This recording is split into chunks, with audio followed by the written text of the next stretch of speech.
দেখতে পাচ্ছেন স্পেশাল রুই মাছ কেমন করে মশলা মিক্স করে তরকারি রান্না করতে হয় বন্ধুরা সেটা দেখুন। আগে প্রথমে রসুন লঙ্কা আদা কাঁচা সব মিক্সারে মিক্স করে নিয়েছিলাম, তারপরে ওখানে দিয়ে দিলাম, তারপরে একটু নির্দিষ্ট পরিমাণ লবণ দিলাম। এখানে ফিশ মশলা একটু হালকা পরিমাণ দিয়ে নিচ্ছি, যতটুকু লাগে ততটুকুই, বেশি পড়ে গেছে একটু কোনো ব্যাপার নেই। নির্দিষ্ট মাছের কালারের জন্য ফুড গ্রেড দিচ্ছি, একটু ফুড গ্রেড কালার দিয়ে দিলাম, নির্দিষ্ট পরিমাণ লঙ্কা গুঁড়ো দিয়ে দিলাম।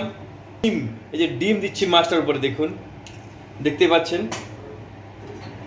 আর একটা ডিম দিচ্ছি, হ্যাঁ দিয়ে দিলাম। একটু হালকা পরিমাণ দই দিচ্ছি, দেখুন একদম খাঁটি দেশি দই।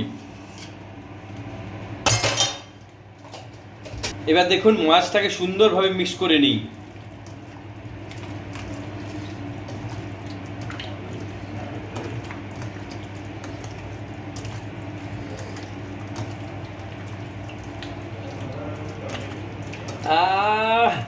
খুশবু গন্ধ বেরিয়েছে, এত সুন্দর গন্ধ। আর দেখুন মাছটা কেমন মিক্স হয়েছে বন্ধুরা, দেখতেই পাচ্ছেন।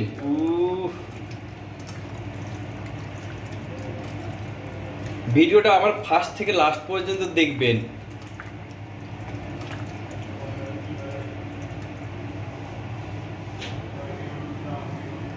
দেখতে পাচ্ছেন বন্ধুরা এটা কেমন মিক্স হয়েছে, দেখতে পাচ্ছেন মাছটা হেভি মিক্স হয়েছে, দেখতে পাচ্ছেন কেমন মিক্স হয়েছে।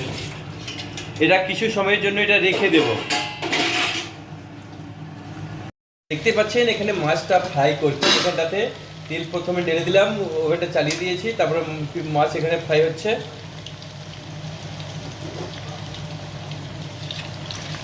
মাছটা একটু চালিয়ে দেখতে হয়, না মাছটা যেন জ্বলে না যায়, বুঝতে পারছেন বন্ধুরা, মাছটা যেন জ্বলে না যায়, তাই জন্য মাঝে মাঝে মাছটা চালিয়ে দেখতে হয়।